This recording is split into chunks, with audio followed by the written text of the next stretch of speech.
Merhaba. Bugün bebeğimizin bacak birleştirmesini ve gövdesini öreceğiz. Geçen videoda bacaklarımızı örmüştük. Şimdi birleştirmesini yapıp gövdesinin örümüne geçeceğiz. Son bacağımızda ipi kopartmamıştık. Buradan devam edeceğiz şimdi. Zaman kaybetmeden başlayalım isterseniz. Şimdi bacakların 5 tane zincir çekerek diğer bacağımızla bunu bu şekilde ikiye katladık mı şu kısım tam bacağımızın yan ortası. Şöyle katladığımızda ikiye buraya birleştireceğiz bunu şimdi. 5 tane zincir çektik. Ve bir tane sık iğne yaparak bu kısma bacakları birleştiriyoruz. Şimdi işaretleyiciyi arka tarafa koyacağız. Ön kısımda kalmaması için. O yüzden şimdi bir sıra örelim. Şimdi bacağımız 22 sık iğneydi biliyorsunuz. 22 sık iğne bacaktan öreceğiz şimdi. 1 2 3 4 5 6 7 8 9 10 11 12 13 14 şu kaydırma yaptığımız sık iğne, kaydırmayı yaptığımız sık iğneye batıyoruz. Kaydırmanın üstüne değil. Alt taraftan kaydırma yaptığımız sık iğneye battık. 15 16 17 18 19 20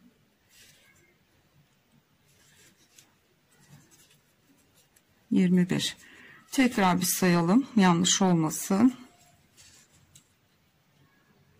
Bağladığım sık iğneyi saymadım herhalde ben temin. 1 2 3 4 5 6 7 8 9 10 11 12 13 14 15 16 17 18 19 20 21 ve 22 zincirimize devam edeceğiz örmeye. 5 tane zincir çekmiştik. 5 tane sık iğne yapacağız.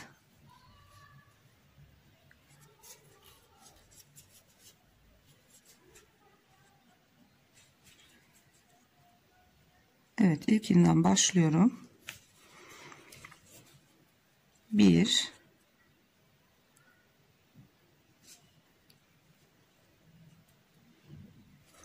batamadım.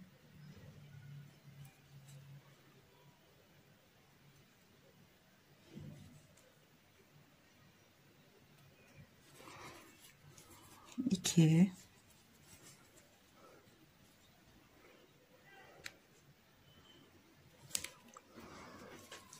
3 zincir dönmüş batamadım o yüzden 4 ve 5 şimdi 2 3 4 5 6 7 8 9 10 11 12 13 14 15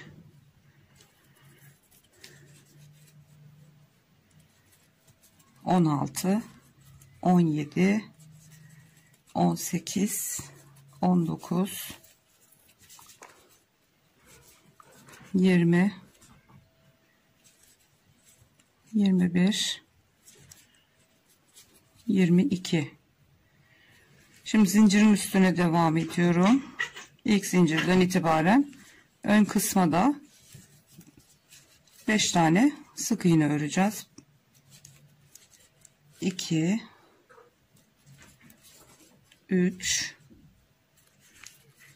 4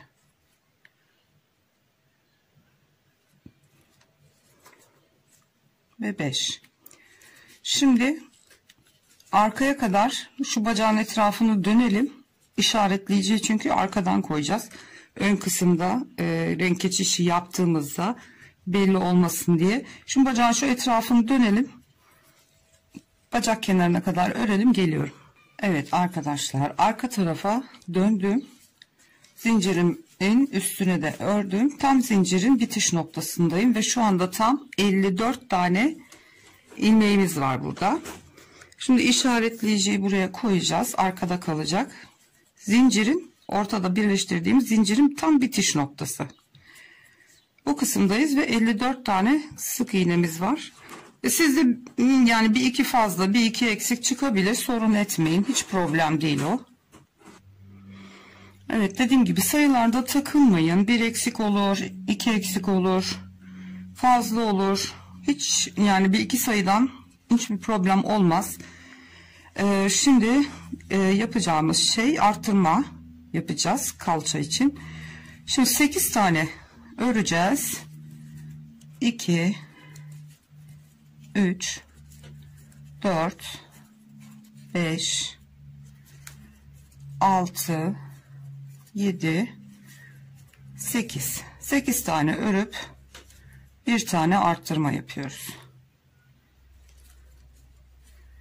8 tane öreceğiz tekrar. 1 2 3 4 5 6 7 8 bir tane arttırma yapıyoruz.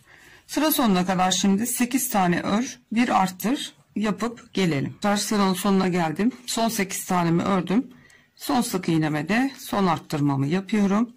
Bu sırada toplam 6 kere arttırma yapmış olduk ve sayımız 60'a çıktı.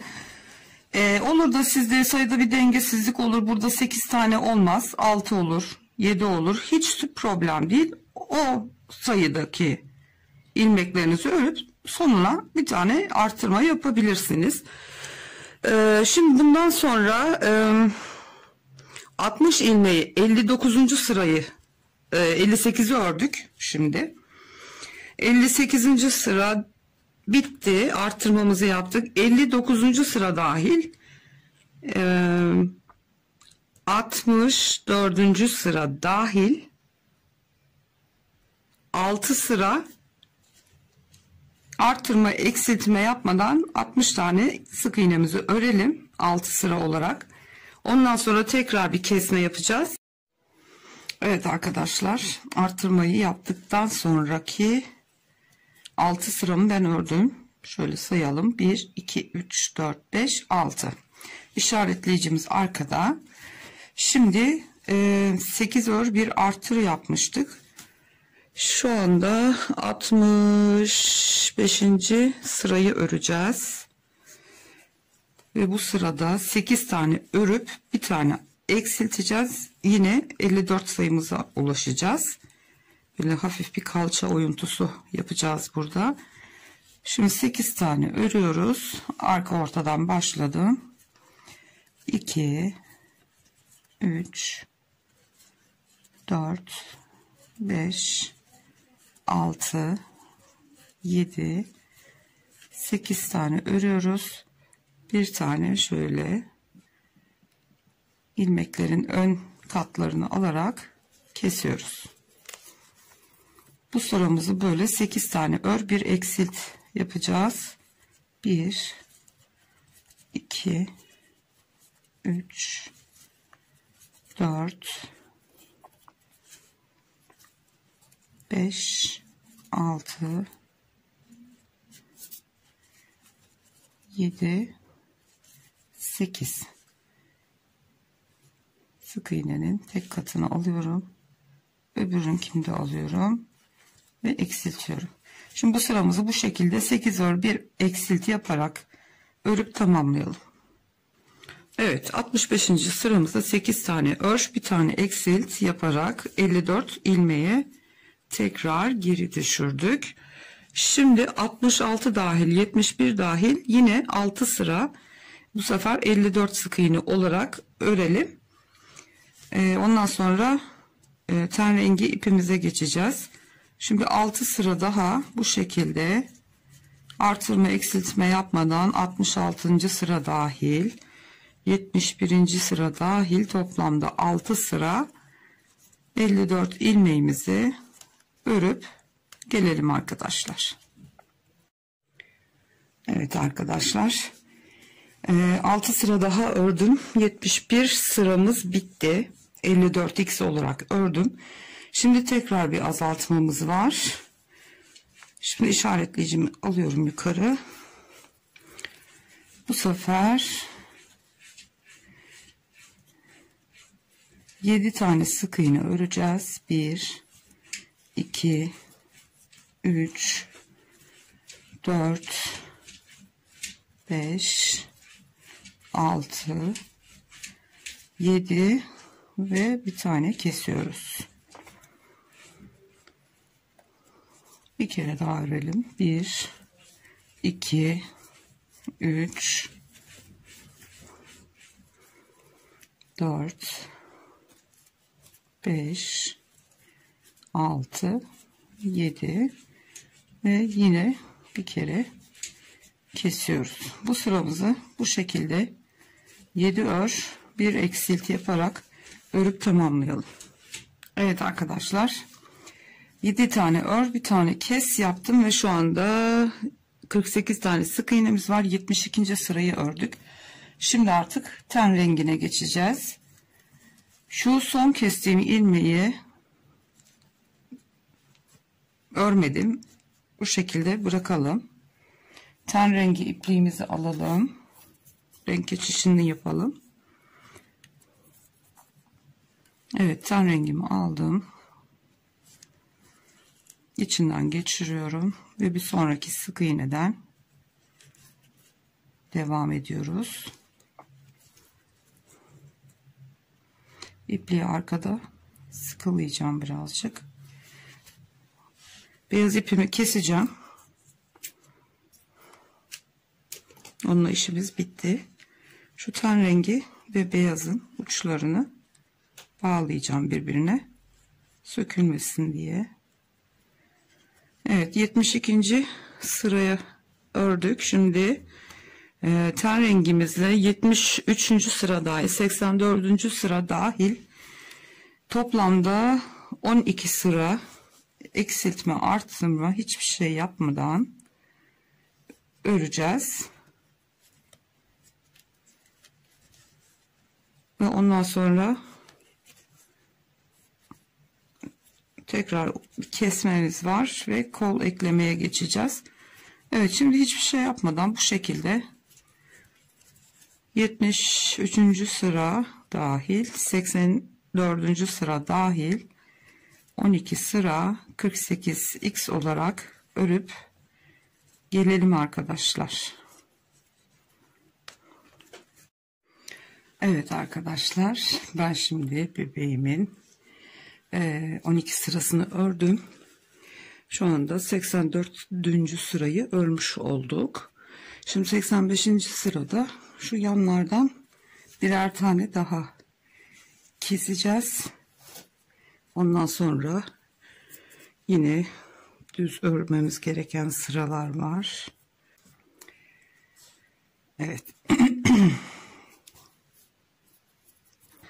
Şimdi yana kadar şöyle göz kararı tutup öreceğiz. Şöyle yanlardan birer tane eksiltme yapacağız. 46'ya düşüreceğiz sayımızı. Şimdi başlayalım. Ben sayarak gideyim. Siz de ona göre örersiniz. 1 2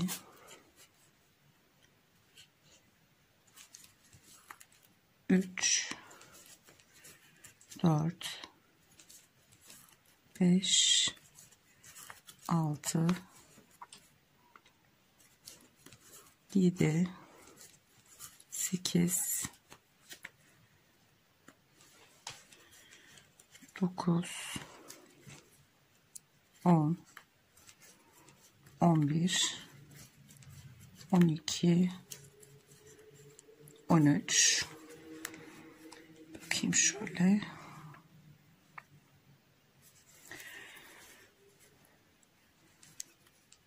14 tane örüyorum. Bir tane kesiyoruz. Şimdi diğer yana kadar tekrar örmeye devam edeceğiz. 1 2 3 19 20. Evet, 21 ve 22 tane ördük. Şimdi bu yandan bir tane daha kesiyoruz ve kalan ilmeklerimizi sıra başına kadar örelim.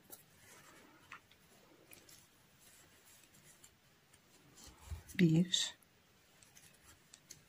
iki, üç,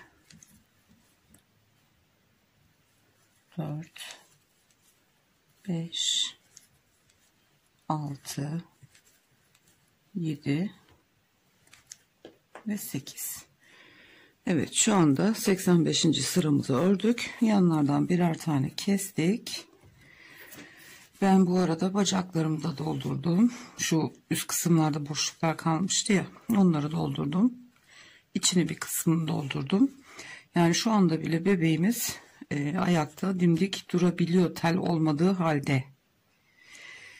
Dilerseniz tel koymayabilirsiniz. Dilerseniz benim gibi tel koyabilirsiniz de. Tercih sizin. Şimdi 86 dahil 92 dahil 7 sıra daha düz bir şekilde örelim. Ondan sonra kollarımızı birleştireceğiz. Omuzumuzu ve boynumuzu öreceğiz. Tamamen kapatmadan evvel kolları birleştirdikten sonra tellerimizi nasıl yerleştireceğiz onu göstereceğim. Şimdi 7 sıra 86 dahil 92 dahil 7 sıra 46 sık iğnemizi örelim ve gelelim. Evet arkadaşlar, gövdeyi şimdi ördük bitirdik. En son gövdede ne yapmıştık? Bacakları birleştirdik. Çamaşırımızı ördük. Eksiltmemizi yaptık. Ten rengimizi ördük ve 92. sırayı ördük bitirdik 46 sık iğne olarak. Şimdi bebeğimizin kollarını ilave edeceğiz. Şimdi bizim işaretleyicimiz arkada. Şöyle bebeği arkadan tutup şu şekilde ikiye katlayalım. Ve şu yandaki kısımlar kolları ekleyeceğimiz yer. Şimdi ben buraya işaretleyici takayım görün diye. Yerlerimizi sabitlemiş olalım. Diğer yanımızda burada. Buna da bir tane takıyorum. Bu şekilde şimdi bu yanlardan kolları ekleyeceğiz. 5 sık iğne ile ekleyeceğiz.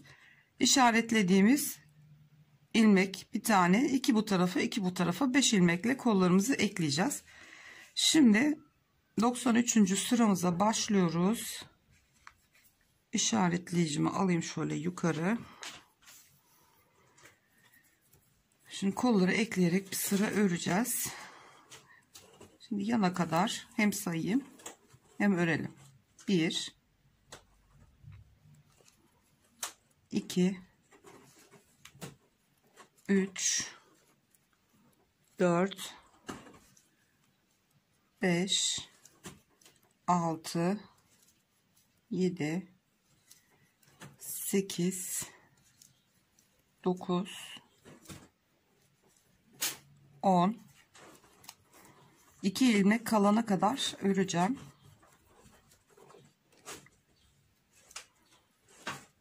11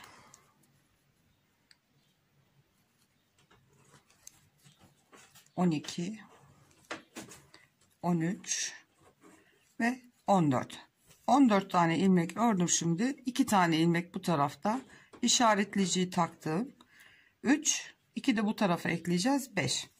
Şimdi gövdesini tutarak kollarımızı yanlış almayalım. Bu baş parmak şöyle hafif içeri dönük duracak şekilde ekleyeceğiz bunu. Şöyle bakalım. Şöyle birazcık içeri doğru baksın. Evet, iyidir böyle.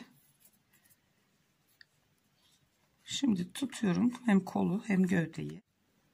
Şimdi bir tane koldan alıyorum ve sıradaki ilmeği gövdeden batıyorum ve ikisini birlikte örüyorum. Yine koldan bir tane alıyorum. Gövdedeki sıradaki ilmeği alıyorum ve ikisini birlikte örüyorum. 2 taneyi eklemiş olduk. Devam ediyorum.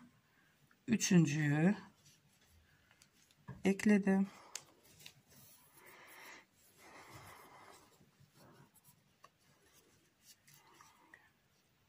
Dördüncü ilmeği alıyorum. Gövdeden de batıyorum. Dördüncü ilmek oldu ve koldan son ilmeği alıyorum. Ben genelde 4 ya da 5 ilmekle birleştiriyorum. Evet, koldan aldım, gövdeden de alıyorum ve sık iğnemi örüyorum.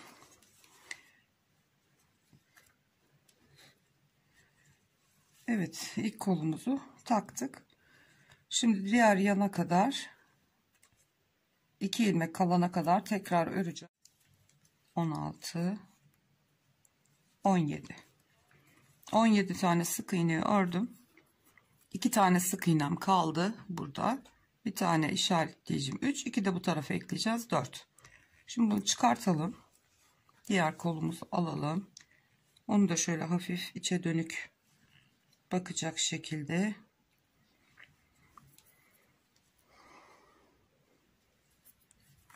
evet, ikisini birlikte tutuyoruz. Şöyle iyidir. Bunları göz kararı ayarlıyorum ben. Kolların yönünü. İkisinin eşit olmasına dikkat edin sadece.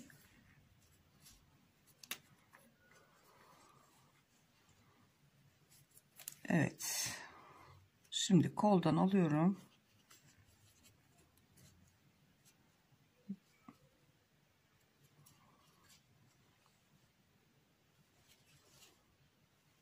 Gövdeme batıyorum. İkisini birlikte örüyorum. Şimdi 5 sık iğne ile de bu tarafı birleştireceğiz. Aynı sık iğneye batmak istemiyorum gövdeden. O yüzden bakıyorum dikkatlice. Koldan aldım. Gövdeden aldım. Üçüncüsünü ekledim. Dördüncüyü ekliyorum. Ve 5. sık iğne ile birleştirmiş olduk. Evet, şimdi bu tarafa kadar kalan sık iğnelerimizi örelim. Kaç tane kalmış orada da? 1, 2, 3, 4 ve 5. Evet, kollarımızı bedenimize ilave etmiş olduk. Bu şekilde ikisi de hemen hemen aynı oldu. Tamamen göz kararı. Şimdi kollarla birlikte bir sıra dönelim. Bakalım toplamda kaç sık iğnemiz olacak. Şu işaretleyicimi öne alayım tekrar. Şimdi kol altlarında bir sıra öreceğim. Ondan sonraki sıra kesmelere başlayacağım. Bir kolları oturtturmak istiyorum iyicene yerine. O yüzden bir sıra hiçbir şey yapmadan öreceğim şimdi. Bir yandan sayayım sizin için. Hem de örelim. 3 4 5 6 7 8 9 10 11 12 13 14. Bu gövdemizin arkasında olan kısımdı. Şimdi kola geçiyorum. Şimdi şu sık iğne, kolu eklediğimiz sık iğne. Onun yanındakine batıyorum. Ve gördüğünüz gibi bakın böyle bir boşluk oluşuyor. O yüzden ben şu eklediğimiz sık iğneye batıyorum tekrar. Ve iyicene böyle sıkı sıkı örüyorum. Delik görünmemesi için. 14'tü, 15 oldu. 16 17. Şimdi şu eklediğimiz yer, şu dipteki sık iğneye batacağım, gövdedeki şuna eklemeyi yaptığım sık iğneye. Arka tarafı da o şekilde, ön tarafı da o şekilde kapatıyoruz, görünmesin diye. Bakın, yoksa burada büyük bir delik açılıyor bir yanındakine batarsak şuraya. O yüzden hemen ekleme yaptım. İlk ve son sık iğnelere tekrar batıyorum. O şekilde ekleme yapıyorum. Şimdi ben öreyim komple. Diğer kolu da o şekilde yapacağım. Göstermek istedim sadece. Ben ördükten sonra sayarım. Tam sayıyı size sıra bitince sayıp söylerim. Şimdi örelim. İşaretleyicimize kadar. Bu şekilde. Evet arkadaşlar, ben ördüm 2 sıramı. Şimdi bu sırada yine eksiltme yapacağız. Şimdi sıra başım burası. Başlıyoruz örmeye. 1 2 3 4 5 6 7 8 9 10 11 12. Koltuk altına kadar 12 tane örüyoruz ve bir tane kesiyoruz burada. 12 ör, bir kestik, bir kestik. Devam ediyoruz. 1 2 3 4 5 6 tane örüyoruz. Bir tane tam omuz başında kesiyoruz yine.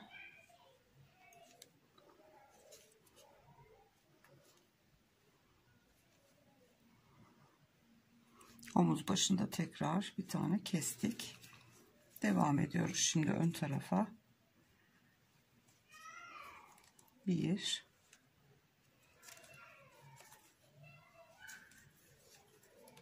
2 3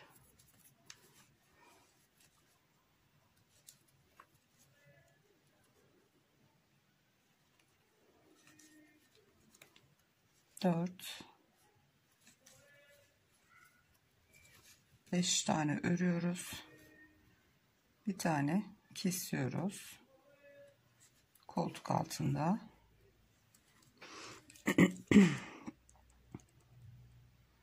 Ve şimdi devam ediyoruz. Diğer koltuk altımıza kadar.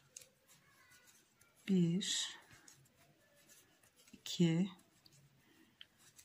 3 14 tane ördük. Bir tane kesiyoruz burada. Koltuk altımızda. Devam ediyoruz. 1 2 3 4 5 6 tane ördüm.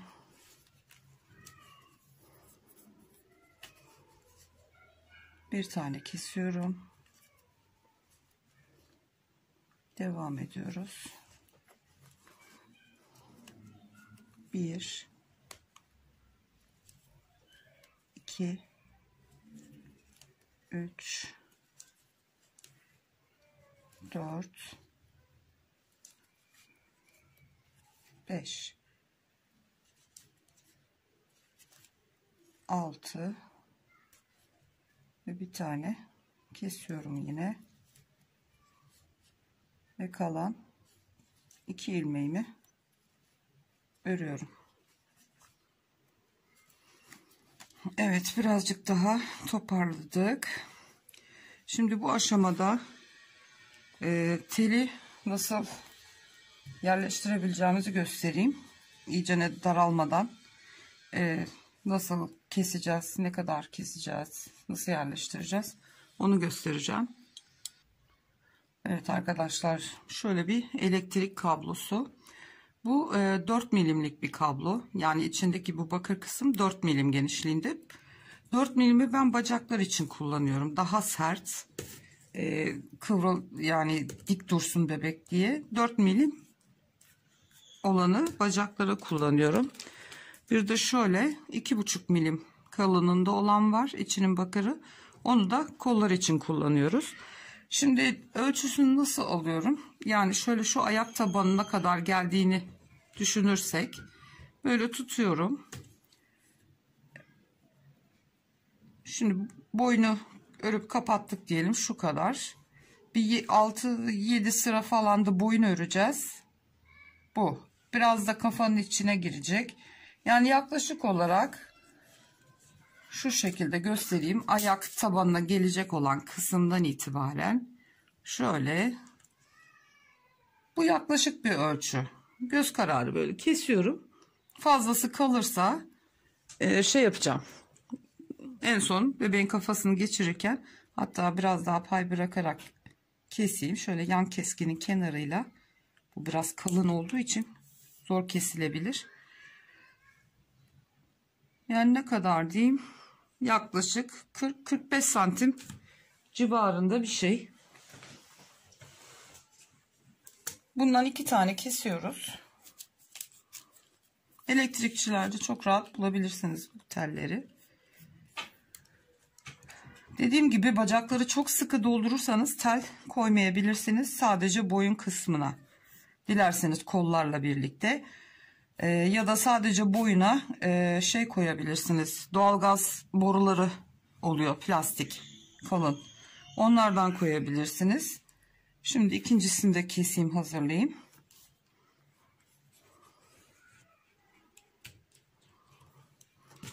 Evet, şöyle. Bunu da keselim. Tamam, bu hazır. Şimdi aynı şekilde kollar için keseceğim. Onu da nasıl yapalım?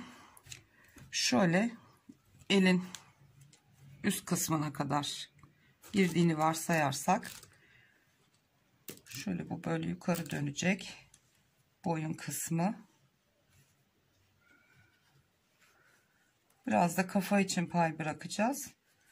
Yani şöyle, o da yaklaşık şöyle bir 30 santim kadar. Fazlası olsun eksiği olmasın, fazlasını kesip çıkartabiliyoruz çünkü. Şurada bir parçam varmış, ondan keseyim ben. Evet, 2 tane de kol için keseceğiz. Evet, bunlar hazır. Şimdi dediğim gibi şiş kullanıyorum ben. 6 numara bir şişim var. Onu şuradan şöyle sokuyorum. Şöyle bacağı ortalayacak şekilde. Şu elyaflarını elimde hissetmeye çalışıyorum. Yani tam şu örgünün kenarına gelmeyin. O elyafların arasından gitmeye çalışın. Önce bir yol açıyorum. Şöyle şişle güzelce ta yoğurt kabının oraya kadar. Eğer örgüye yakın bir yere denk geliyorsam çıkartıp elyafla tam elyafın ortasına doğru denk getirmeye çalışıyorum. Evet. Şöyle güzelce Bakın şişe soktum. Birazcık şöyle yukarı aşağıya çeviriyorum, sağa sola. Elyafları eziyorum orada. Şimdi bunu yavaşça çıkartıyorum. 4 milimlik kablomu alıyorum. Ve açtığım yerden telimi gayet rahat bir şekilde ta tabana kadar ittim. Çünkü şiş telden kalın olduğu için açtığımız yuva geniş oluyor. O yüzden de teli ittik mi çok rahat tabana kadar gidiyor. Aynı işlemi de diğer bacak için yapacağım. Elyafların ortasından gitmeye özen gösteriyorum. Örgüye gelmeden aralardan böyle. Bazen elyafları çok sıkış doldurduğum için ilerleyemiyorum tabii.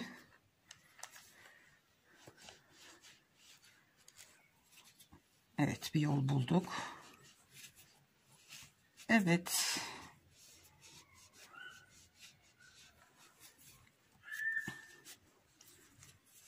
Evet, bu da tabana kadar geldi. Hatta şöyle biraz daha öne doğru gelebilir. Evet, şöyle ezdireyim elyafları gene. Şimdi bunu yavaşça çıkartıyorum. Pardon, telimi alıyorum. Şuradan açtım boşluğa, bakayım nerede. Ve telimi, bakın gördünüz mü, gayet rahat ta en dibe kadar gitti. Şimdi makasımı alayım. Şöyle şu elyaflar yerinden oynadıysa onları güzelce bir düzelteyim. Hatta isterseniz bu aşamada birazcık elyaf da doldurabilirsiniz.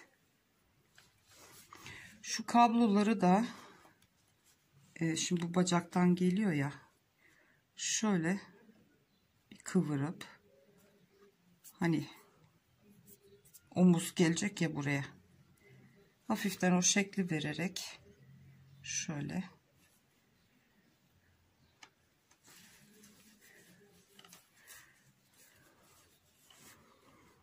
en son bantlayacağız bunları kollardan gelen telle birlikte hepsini birbirine toparlayıp bantlayacağız ve o kısım kafaya yerleşecek. Şöyle hafiften böyle bir kıvıralım.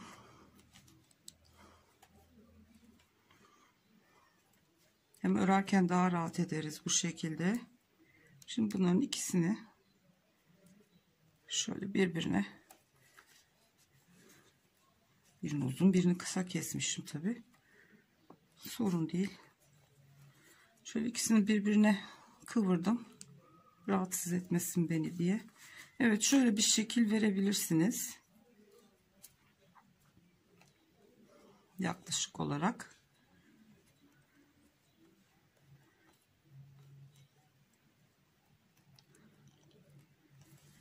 Evet.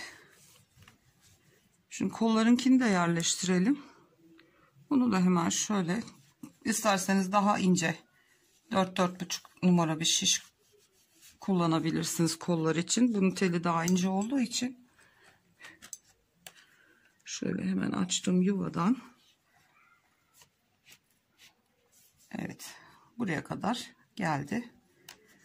Onu da şuraya şöyle kıvıralım.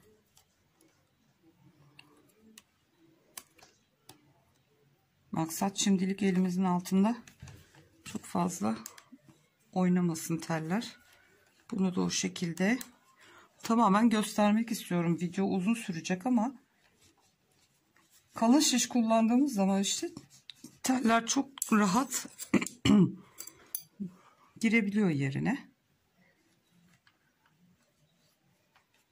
Çünkü açtığımız yol 6 numara şişin kalınlığında oluyor.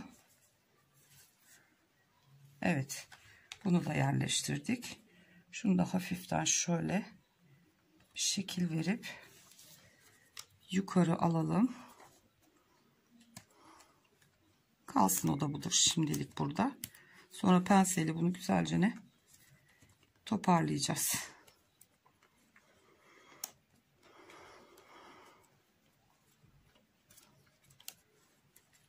Evet, şimdilik durabilir bu böyle. Birazcık elyaf takviyesi yapayım. Tellerin her tarafına eşit şekilde gelecek şekilde dolduralım.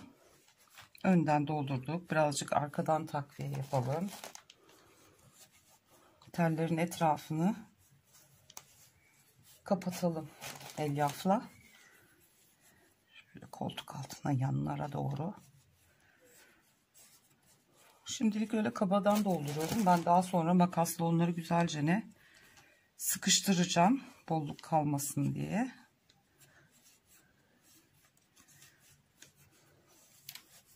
Evet, yani şöyle bir şekil oluyor. Tabii kötü bir görüntü, farkındayım.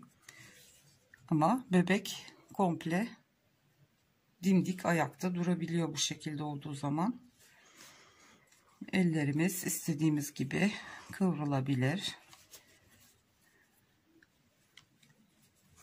Şu kollarımızın kenarlarına da birazcık, özellikle şu üst kısımdan dolduralım, telin hizasından. Evet arkadaşlar, son halimiz bu. Şimdi kesme işlemlerine devam edelim. Boğaz kısmı daraldıkça iyicene kapatmadan tekrar elyaf takviyesi yapacağız. Şimdi belirli şu kadar örüp şu kadar keseceğiz diye bir şey yok. Bu sırada 3 tane öreceğiz. Bir tane keseceğiz. Kaç tane ilmeğiniz olursa olsun. 3 ör 1 kes yapacağız. Yuvarlayacağız artık. Çünkü yuvarlamamız gerekiyor. O yüzden biraz fazla kesmemiz gerekiyor. 2 3 tane ördüm. Bir tane kesiyorum. Bu sıramız hep böyle. 3 tane ör, bir tane kes. Şu sıramızı bu şekilde örüp bitirelim. Evet arkadaşlar, ben sıramı ördüm, bitirdim. En son sıra başına gelen yerde 3 ör bir kes yaptım. 2 ilmek kaldı. Onları da ördüm. Şimdi bu sıraya başlarken keserek başlarız. Hiç problem değil. Eğer sizde de bu şekilde bir tane 2 tane ilmek kalırsa normal örün. 46 sık iğne kaldı bende. Diyorum ya, sayılar çok fazla önemli değil. Maksat göze hoş görünsün. Sizde 45 olur, 48 olur, hiç problem değil. Bir tane fazla kesersiniz, aynı sayıyı elde edersiniz. Şimdi yine keserek devam edeceğiz. Şimdi orada 2 tane ilmek kaldığı için bu sefer bu sıraya keserek başlayacağım. Yani şu anda tamamen doğaçlama yapıyoruz bu kesmeleri. Tarif falan yok. Yine 3 tane öreceğim. Gözüme nasıl hoş görünüyorsa öyle yapıyorum. Yani amigurumi de budur bence. Yani hayal gücünüz. Gözünüze nasıl hoş geliyorsa ayarlamaları kendiniz yapacaksınız. Nerede eksiltsem nasıl olur?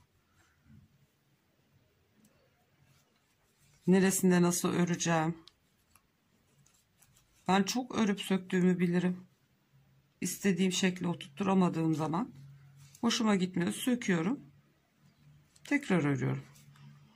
Evet, keserek başladım sıraya. Ondan sonra 3 tane ördüm, kesiyorum. 3 örüp bir kesiyoruz gene. Birdenbire hani 2 ör bir kes ya da 1 ör bir kes yapıp birdenbire hemen kapatmak olmaz. Şu kol altı mesafesi çünkü birazcık uzun olması gerekiyor. O yüzden de 3 ör bir kes yaparak 100. sıramızdayız şu anda. O yüzden yavaş yavaş kese kese toparlayacağız. Sadece dikkat etmeniz gereken yer bence şu tam omuz başına gelen yerde bir tane kesme yapmanız. Omuzun yuvarlaklığını verebilmek için. omuz başlarına birer tane kesme denk gelse süper olur. Buna dikkat etmeye çalışın. 3 ör bir kes. Bu sıramızı bu şekilde dönüp bitirelim. Evet arkadaşlar, 3 ör bir kes yaptım ve sıramın sonunda tek bir ilmek kaldı. Onu da düz bir şekilde tek bir tane örüyorum. Şimdi bu sıramızda 2 ör bir kes yapacağız. Kaç ilmek kalmış hemen sayayım ben sizler için. 37 tane sık iğnemiz kaldı bu sırada. Kapanmadan evvel isterseniz iyicene şu alt taraflara doğru makasın arka ucuyla iterek elyafımızı da dolduralım. Şuradaki şu boşluklarımıza özellikle dikkat edelim, koltuk altlarında. Şuralar şöyle içe göçük duruyor. Buraları boş.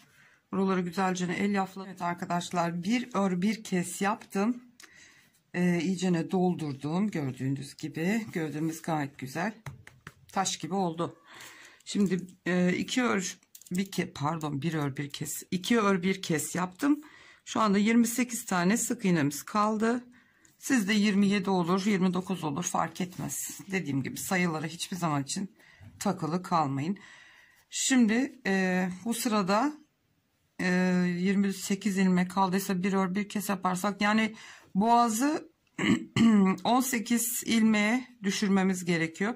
Bir ör bir kes yapalım, bakalım kaç ilmeğimiz kalacak. Eğer fazlalık kalırsa bir tur daha döneriz. Artık kaç ilmek eksik kaldıysa onları da keseriz. Ondan sonra da bir 7 sıra boyun için öreceğiz. Evet, şimdi bu sıramızda bir öreceğiz, bir eksilteceğiz. 28 tane sık iğnemiz kaldı. Şu teller birazcık şu kısımda elimizle bükebiliriz. Boğazımıza dayanmasın. Şimdi bir sık iğne öreceğiz. Bir tane eksilteceğiz. Bakalım kaç ilmeğimiz kalacak. Kafamız 18 sık iğne ile bitiyor. Bunu da 18 sık iğneye ayarlayacağız. Şimdi bir tane örüyorum. Alan daraldıkça örmesi de zor oluyor. Bir tane kesiyorum.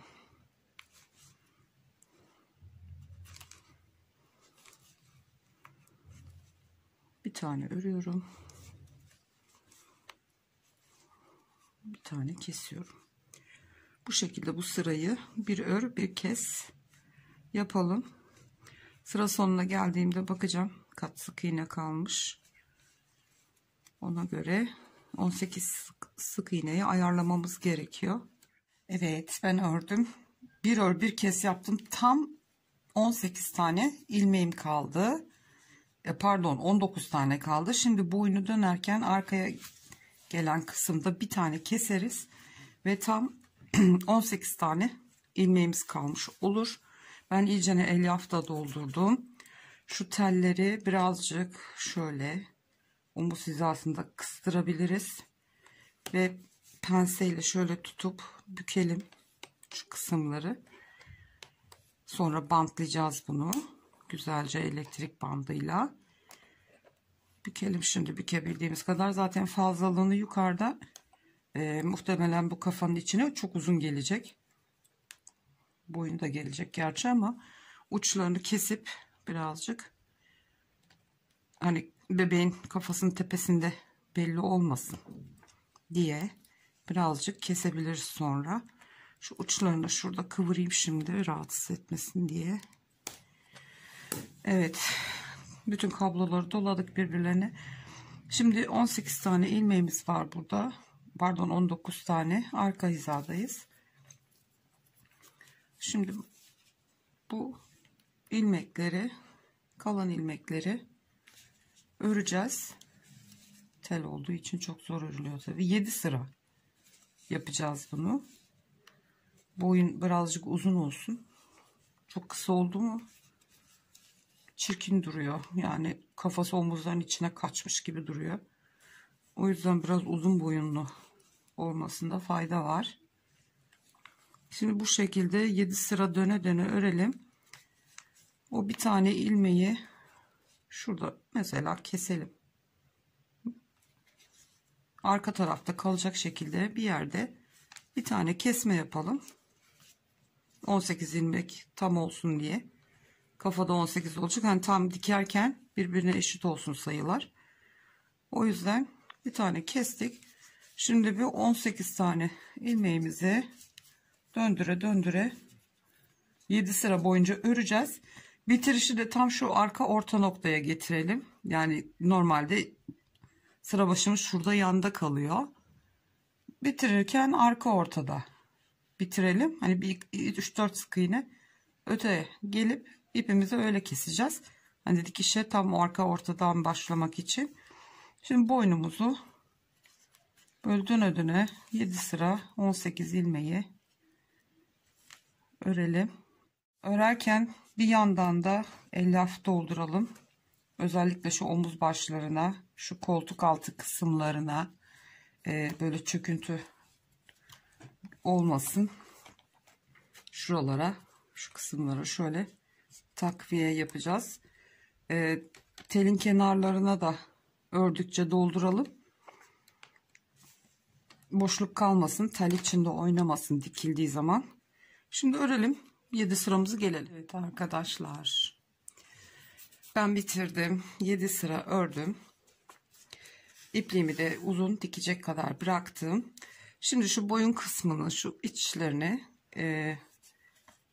dikmeden önce gene elyafla dolduracağım. Gördüğünüz gibi bebişimiz beden kısmı komple bitmiş oldu. Gayet de güzel oldu bence. Şimdi elbisesini falan giyince gayet cici bir bebiş oldu. Şimdi bu videomuz da buraya kadardı. Bir sonraki videoda kafayı öreceğiz arkadaşlar. Yüz şekillendirmesini, saç ekimini bir bölümünü gösteririm. Kafayı, saç ekimini kendiniz bitirebilirsiniz. Göz çukurlarını, ağız çukurunu, ağız işlemesini falan yapacağız. Ondan sonra da en son bölümde elbisesini öreriz ve giydiririz. Dediğim gibi şu boyun kısmını doldurmayı ihmal etmeyin. Tel diktiğimizde burası böyle boşluklu belli olur. İnce bir şey, bir törpüyle falan ya da ince bir cımbız, elyaf cımbızınız varsa onunla takviyesini yaparsınız. Evet, gövdemizi de bitirmiş olduk. Bir sonraki videoda görüşünceye kadar kendinize çok iyi bakın. Şimdilik hoşça kalın.